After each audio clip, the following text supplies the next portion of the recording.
Buenos días y bienvenidas a todas las personas que se conectan con nosotros a esta nueva emisión de Las Voces del Libro. Estamos en vivo por la página de Facebook de la Editorial de la Universidad del Rosario. Mi nombre es Camila Núñez y como siempre ustedes me ven súper bien acompañada. Hoy tenemos a dos de nuestros panelistas de la casa. Natalia Gómez, buenos días, ¿cómo está?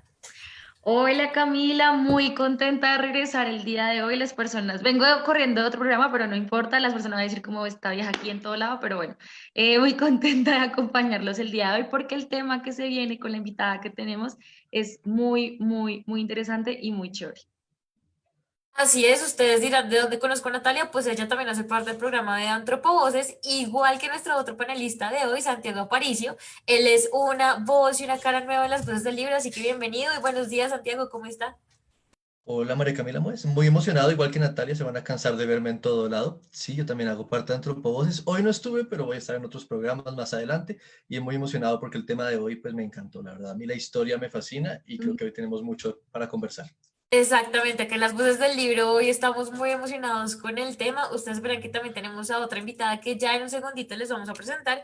Les quiero contar que entonces hoy vamos a hablar sobre una de las novedades de la editorial de la Universidad del Rosario que se llama Los Rojos y los Azules, la violencia de la polarización bipartidista, Pacho 1930 a 1956, de la autora Clara Elena Gaitán Borrero, que quiero saludar. Profesora Clara, buenos días y bienvenida a las voces del libro. Camila, muy buenos días. Saludos también especiales a Natalia, Santiago y a todos los ciberoyentes de Rosario Radio. El segundo apellido mío es Barrero, de Disculpa, la tiene región de toda la Urubú. razón. Sí, sí. Es un gusto para mí. Bueno, estoy muy contenta de que podamos hablar sobre este libro y sobre el impacto que ha tenido. Totalmente de acuerdo para las personas que nos están conectando con nosotros por el Facebook Live de la editorial. Queremos contarles, Natalia, cuéntenos quién es la profesora Clara. Claro que sí. Bueno, la profesora Clara es artista plástica, maestra en pintura de la Universidad Nacional de Colombia, en Bogotá. Realizó estudios musicales en el conservatorio de la misma universidad y también es especialista internacional en gerencia y gestión cultural de la Universidad del Rosario. Tiene un magíster en estudios sociales con énfasis en historia, antropología y sociología de la misma universidad también del Rosario en 2017. Y este proyecto, si no estoy mal, es la tesis de la maestría, ¿sí? Es el resultado de la tesis de la maestría. Así es, Ujú. este libro que vamos a discutir hoy es el resultado de la tesis de maestría. Entonces, de nuevo, muchísimas gracias, profesora Clara, por aceptar nuestra invitación. Antes de entrar en nuestra conversación, quiero recordarles a las personas que nos están viendo en vivo por Facebook que nos pueden seguir en todas nuestras redes sociales. En Facebook, por supuesto, estamos como Editorial Universidad del Rosario, en Twitter como @editorial UR y también en Instagram como Editorial Raya al Piso UR. Nos pueden escribir, compartir sus recomendados, compartirnos sugerencias, decirnos qué les parecen nuestros episodios y recuerden usar, por supuesto, los hashtags LeeUR y el hashtag Las Voces del Libro UR. Entonces, profesora Clara, quiero empezar entonces porque, eh, digamos, que nos dé una pequeña descripción del libro Los Rojos y los Azules, de qué se trata, qué quiso hacer en ese libro, así de pronto un pequeño resumen para que las personas que se están conectando con nosotros se enteren un poquito de qué vamos a hablar. Bueno, esta investigación surge por una curiosidad, porque siempre en la casa se habló de los dos partidos tradicionales, liberales, Mm. conservador, y furiosamente usaban cada uno su respectivo color. O sea, no había ni 5 de riesgo de que un conservador se pusiera una corbata roja o un liberal un saco azul. No, no, no. Cada cual vestía su color de acuerdo a su partido político. Sin embargo, en la tradición familiar, yo me daba cuenta de que había enlaces matrimoniales entre personas de los dos partidos políticos y las relaciones entre ellos eran amigables. Entonces yo decía, pero ¿cómo? Si, y en las tertulias estaban presentes personas de los dos partidos y nunca hubo discusiones, inclusive evitaban la política, discutir de política. de política entendida como el bipartidismo, que era la política de la época. Finalmente yo miraba que en la historiografía de la época de la violencia, porque así se llamó ese momento de la violencia fuerte, se llamó la violencia con mayúscula o época de la violencia. Había una abundante literatura en donde se evidenciaba el bipartidismo como explicación de la violencia. No me cuadraba. No me cuadraba porque, ¿cómo así si el bipartidismo en lo que yo conocía no ocasionaba violencia? Entonces fue cuando decidí hacer unas entrevistas justamente para una materia de la maestría.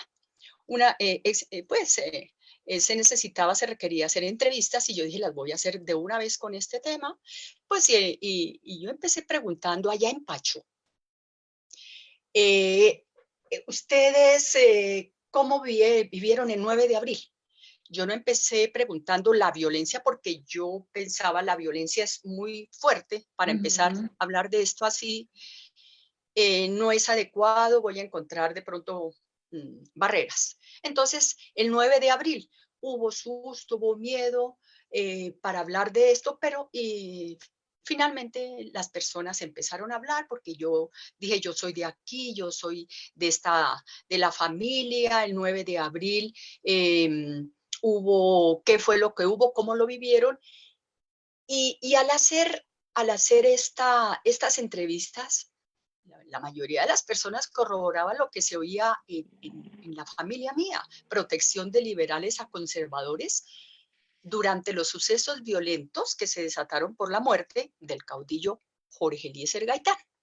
Entonces yo me di cuenta de que ahí había una historia de vínculos entre liberales y conservadores que iba más allá de la diferencia partidista y que era muy contraria a la lectura que se ha hecho de la violencia, en donde se decía que se produjo la violencia por la exacerbación entre los seguidores de los dos partidos. Sí, claro. Entonces yo dije, interesante, lo hablamos con Bastián, que era el profesor de esa asignatura, y vimos que había una situación más compleja para explorar en el tema de la violencia. Entonces, bueno, definitivamente ya cuando llegó el momento de hacer el estudio, la tesis, hicimos un cambio de enfoque con un doble desplazamiento. Se desplazaba la importancia de la centralidad del bipartidismo, de una parte, para ver qué aparecía, y de otra, se desplazaba la mirada de Bogotá como centro del 9 de abril, que lo llamaban inclusive el Bogotazo, como si el resto del país no existiera. Entonces lo desplazamos hacia la provincia. Y de esa manera pudimos ir empezando a estudiar, pero en términos de proceso, para llegar a la violencia. O sea, nosotros no llegamos de una vez a analizar la violencia, el momento conflictivo, sino el antes. Como una sociedad pacífica que convivía con el bipartidismo pudo llegar a extrapolar ese bipartidismo al punto de que hubo violencia. Entonces, la hipótesis era que el enfrentamiento, o sea, cómo cobró importancia la oposición bipartidista en un mundo de múltiples oposiciones. Nosotros mirábamos, sí, la oposición liberal conservador era una, pero no era la más importante. Había muchas otras oposiciones de clase, de espacialidad urbano-rural, religiosas, entre otras. Pero esas oposiciones tenían unas características. Entonces, vamos a entender, por eso el proceso, a entender cómo era que funcionaba ese mundo donde había una relativa estabilidad y una paz. ¿Cómo funcionaba? El espacio social estaba atravesado por una multiplicidad de grupos y oposiciones, que creaban obviamente fronteras. Pero vamos a ver cómo eran esas fronteras. qué pasaba entre estos grupos trans clase, por ejemplo, en los aspectos sociales, políticos, religiosos y esas interacciones que había. Profesora, a mí me gusta mucho y me llamó mucho la atención la parte metodológica del libro. Al principio, digamos, el término microhistoria, pues me sonó bastante y quería preguntarle, quizás lo estoy entendiendo más allá y es algo muy básico, pero ¿por qué este libro es una microhistoria y por qué no es una historia? ¿Cuál es la diferencia de microhistoria e historia? Bueno, es que, a ver, en esta precisamente microhistoria, nosotros tenemos la oportunidad de acercarnos al detalle. Al detalle y a las personas cobran importancia, por eso este aspecto antropológico. Y claro, Santiago, ahí aflora tu oficio, ¿cierto? Al recaer tu atención en Se esta nota. parte, se denota. Justamente en la microhistoria, como lo vemos con Ginsburg, por ejemplo, cobra importancia las personas. Es que en una historia detallada se visibilizan la vida cotidiana de un lugar, qué estaba pasando, qué pensaban, qué sentían, pero inclusive respecto del mismo tema hay una variedad de concepciones, cómo cada cual ve el mundo, y eso justamente es lo que nos va a dar una serie de pautas, esa microhistoria, para descubrir que había unos mundos muy diferentes que la visión general, la visión amplia, no ve. Hay una homogenización de todos los sucesos que era la que nos hacía ver estos eran o liberales y estos eran conservadores, por tanto estos pensaban y actuaban así y estos otros actuaban de otra forma. No, señor, ni los liberales actuaban todos de tal o cual forma o como actuaban todos los liberales, ni los conservadores, ni todos eran o liberales o conservadores, porque había diferentes aspectos colectivos de dominación, de pertenencia, de familia, que hacía que las personas fueran o liberales o conservadoras. Entonces, en el momento en que nosotros acercamos la mirada y la enfocamos en, en las historias de vida, es que las entrevistas empezaron a darnos pauta sobre que cada cual tenía una historia que contar ahí. Pero bueno, esa historia suelta tampoco podría, había que organizarla, a qué familia pertenecía esta persona y cómo esta persona estaba viviendo este mundo y por qué, y cómo lo vivía el resto de familia. Entonces, las organizamos dentro de historias de familia para poderlas ubicar en el espacio social y así empezar a organizar el espacio social. Esa organización fue muy importante porque esa nos dio como una visión de las jerarquías y un estudio de las relaciones de poder que estaban funcionando allí en este municipio. Y esas relaciones de poder tenían no eran cerradas.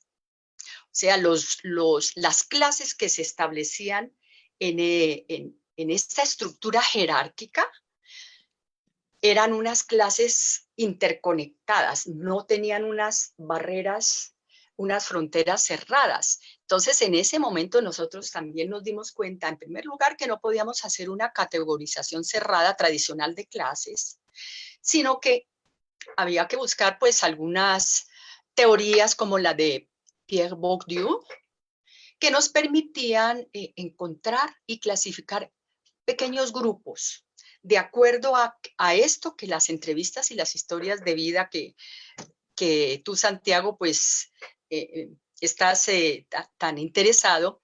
De ahí nos dio pues la idea de que aquí no había grupos grandes, de que aquí eran grupos pequeños que se reunían también, no importaba a veces solo a la parte económica, no. Había aficiones, por ejemplo, lo que Bourdieu llama el habitus, que los congregaba y eran de diferente filiación política, era lo que menos importaba. había unos que decían no tenía dinero. Le gustaba, por ejemplo, la cacería. No tenía ni escopeta ni perros, pero le prestábamos la escopeta porque era amigo. Y había una categoría, era gente decente. Genial. ¿Y qué gente decente? Dice uno. Pues con el, no se puede ver eso con anacronismo. Hoy en día, pues, a ver, es que usted, sí, ¿qué es esto, no? Bueno, gente decente podía ser la gente, el dueño de almacén, el dueño de hacienda o el campesino. Era gente que tenía ciertos tipos de comportamiento, especialmente respetuosos del otro, y gente honrada.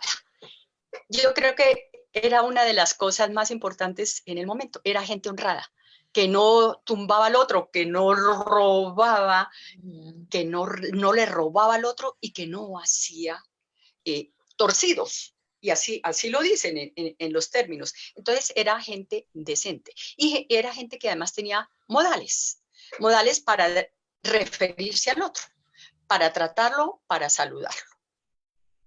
En ese aspecto, por ejemplo, hay temas bonitos, como ciertas costumbres, pues en los pueblos las tiendas eran importantísimas.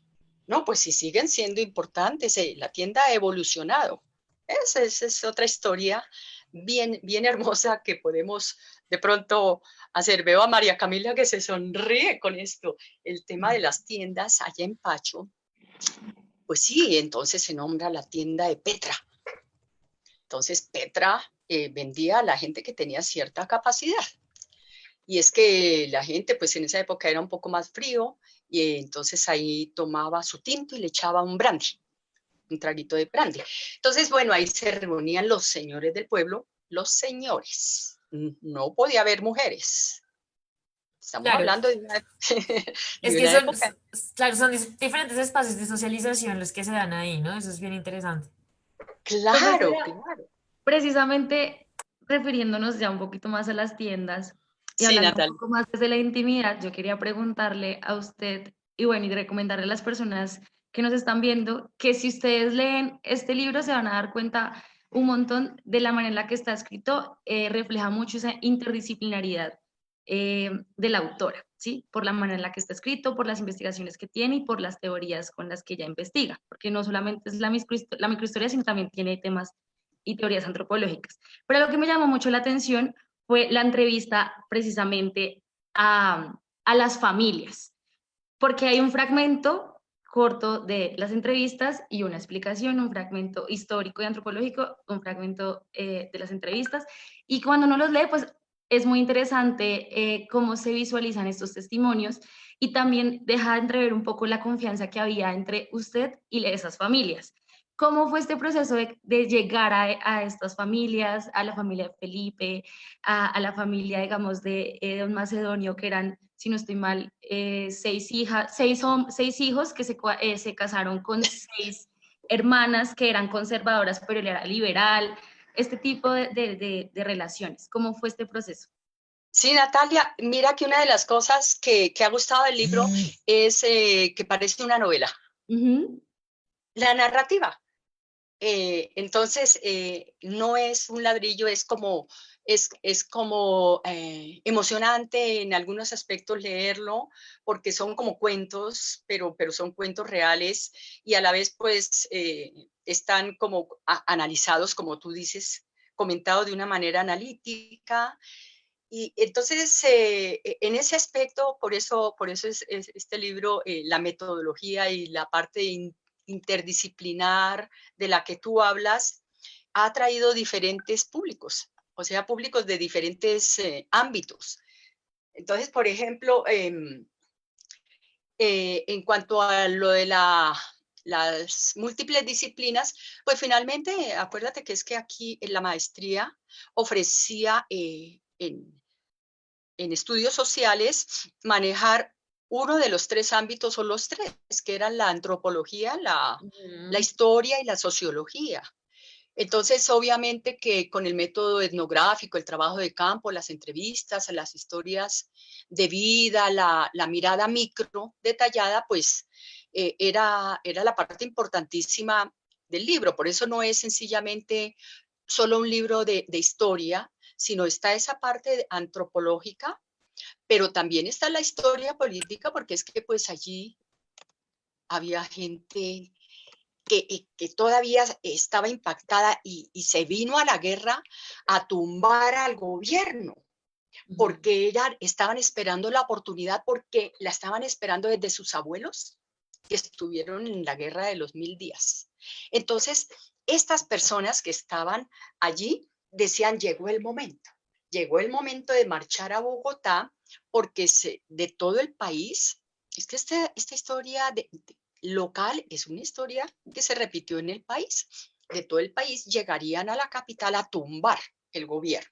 Entonces, está toda enmarcada también en la historia social, pero también en la historia cultural y política de las regiones, por qué pensaban y vivían así y por qué esa subversión al orden era esperada desde sus ancestros. Y obviamente que también está la parte de sociología con el estudio de lo colectivo, la sociedad en tanto relaciones de poder y la subversión al orden establecido, los movimientos, digamos, movimientos de grupos y de individuos, movimientos ahí sociales. Eso en cuanto a la metodología que me estás preguntando y que también me preguntó Santiago y a la parte interdisciplinaria del libro.